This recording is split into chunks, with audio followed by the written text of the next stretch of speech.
Bonjour à tous, je vais vous présenter aujourd'hui un tutoriel pour apprendre à créer vos propres séances d'entraînement avec l'application Swift. Vous verrez, c'est très facile. Alors, on se connecte à l'application Swift, on branche également son home trainer et ensuite on arrive sur cette fenêtre avec cette page-là. Alors, en haut, vous avez donc le choix des mondes, c'est-à-dire les cartes disponibles avec Swift. J'ai téléchargé moi-même la carte de la France avec différents parcours. Alors, si on prend la France, par exemple, on va sur les parcours, on voit qu'il y a plusieurs parcours, notamment Ventop, qui est donc la montée du Ventoux. Ce qui nous intéresse aujourd'hui, c'est la partie entraînement, parce que Swift vous propose des entraînements déjà tout faits. Je clique dessus et on tombe sur différents entraînements, mais on peut surtout créer son propre entraînement sur l'onglet Custom Workouts. Donc, on crée l'entraînement et là, on arrive sur une nouvelle fenêtre. Ici, on va pouvoir éventuellement donc mettre un titre à son entraînement. Voilà, par exemple, je fais test que je vais appeler par exemple 01. Voilà. Ensuite, vous pouvez mettre la description de votre entraînement, l'auteur ou le libellé de votre entraînement, mais ça reste facultatif. Alors, ensuite, vous avez différents outils et notamment, allons en bas, vous avez la manière de calibrer votre entraînement, soit par rapport à un pourcentage de FTP, soit par rapport au watt. Je préfère, moi, les pourcentages de FTP pour le calibrage. Je rappelle que le FTP, c'est la puissance maximale que vous allez pouvoir développer sur une heure. Voilà, alors vous pouvez aussi calibrer uniquement par rapport au watt. Alors, je reviendrai sur le FTP tout à l'heure, à la fin de la présentation. Alors, une fois que ça c'est fait, j'ai choisi donc mon calibrage. Vous avez ensuite en haut différents outils, à droite, pardon, différents outils. Alors, le premier des outils, ça va être par exemple, vous voyez donc par zone d'intensité liée à votre FTP précisément. Si par exemple on prend la zone 1, eh bien je la glisse sur l'entraînement et je vois qu'elle correspond à 50% de la FTP. Si je prends la zone 6 maximale, je vois qu'elle correspond à au-delà de la FTP, 125% de cette fameuse puissance qu'on peut tenir pendant une heure. Les blocs sont calibrés au départ pour 5 minutes, mais je peux les modifier comme je veux avec mon curseur de souris ou directement en modifiant dans le petit onglet qui est au-dessus. Par exemple, si je mets 10 minutes, eh bien, j'aurai 10 minutes de durée. Voilà, ensuite ces blocs, si je me trompe, je les prends, je clique dessus et je les fais glisser vers la poubelle qui est ici à droite. Donc, ce que je vais faire, voilà. Ensuite, donc, parmi ces outils, vous avez donc le premier qui est intéressant, qui est donc le warm-up, l'échauffement. Donc, je cale, je le prends et je vais mettre mon échauffement. Il est calibré pour 10 minutes au départ. Je peux là encore une fois le modifier comme je veux. Alors, dans la durée, donc voilà, ou je peux aussi le modifier. Vous voyez, il m'indique la puissance à la fin de l'échauffement et le début. Donc, je vais par exemple dire que je veux au début commencer dès le début à 50%.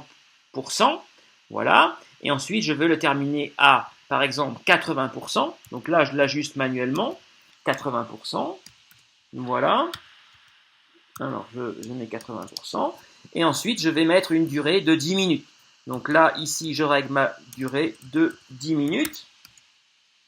Voilà, ma durée est faite. Voilà pour l'échauffement. Ensuite, je vais mettre, par exemple, un bloc d'intervalle. Vous voyez, il y en a tout près, ici, cette partie-là, bloc intervalle. Je le prends, je le fais coulisser, et là, déjà de l'intervalle, déjà tout près. Alors, j'ai différents éléments que je peux prendre en compte. Je peux prendre en compte la puissance, la durée, et si je veux ajouter un autre élément, je peux aller ici encore à droite, ajouter la fréquence de pédalage que je vais rajouter en paramétrage. Donc, dans ce bloc d'entraînement, ici, je vais donc modifier, si je veux, la durée des fractionnés, la durée des périodes de récupération, la durée 2, la puissance pendant les fractionnés et la puissance pendant la récupération, ainsi qu'à chaque fois la fréquence de pédalage. Alors, toujours pareil, soit avec le curseur de la souris, soit en mettant moi-même les données. Donc je vais prendre par exemple un fractionné qui va être à 100% de ma FTP. Voilà. Je vais mettre une durée qui va être, on va laisser une minute par exemple, et la durée de récupération, on va la mettre à 2 minutes seulement. Voilà, tout est mis. La fréquence de pédalage, c'est un entraînement de travail de force, je vais donc la mettre à 50, donc pour travailler en force, et la récupération, fréquence de pédalage très souple, que je vais mettre à, par exemple 95 tours de pédale par minute.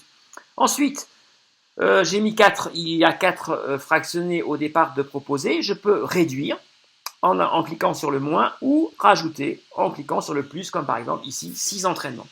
Une fois que j'ai fait ça, je peux rajouter par exemple un autre bloc si j'ai envie. Alors par exemple, on va prendre après ces entraînements un bloc par exemple de soutien au niveau du seuil 1 qui est à peu près au niveau de 80% de la puissance du FTP.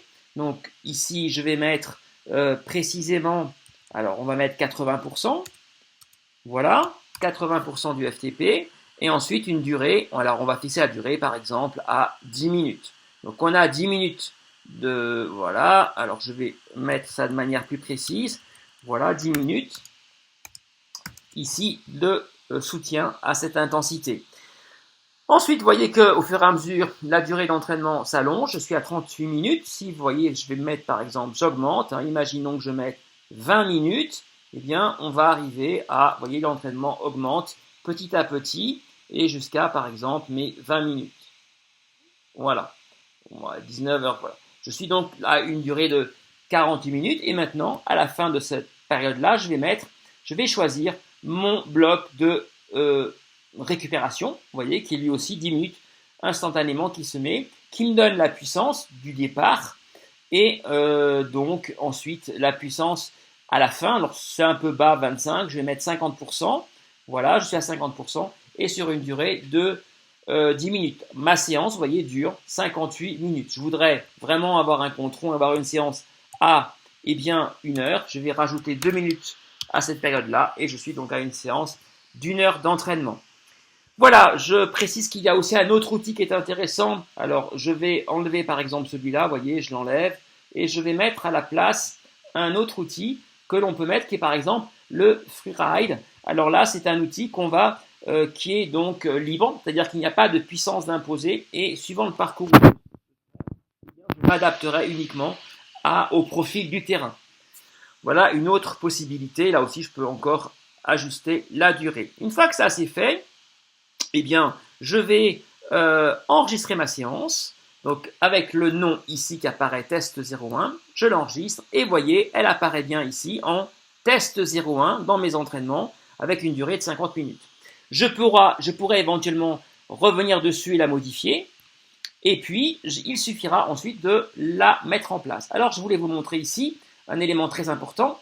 À droite, ici, apparaît 287 watts. C'est la puissance de mon dernier test FTP que j'ai fait. Swift propose des tests tout prêts pour pouvoir calibrer votre FTP. Donc là, mon dernier test avait donné 287 watts. Eh bien, je peux, par exemple, je me sens en petite forme aujourd'hui et je voudrais ne pas trop forcer et rester à mon niveau de forme d'aujourd'hui et donc ma FTP sera sans doute plus basse. Eh bien, je peux, avec le curseur ici, faire glisser ma FTP plus bas et vous voyez, tous les entraînements vont s'ajuster. Inversement, ça fait longtemps que je n'ai pas fait de test de FTP, je pense que je suis en meilleure forme qu'à mon dernier test, eh bien, je vais augmenter, par exemple, à 300 watts, eh bien, ma valeur de FTP.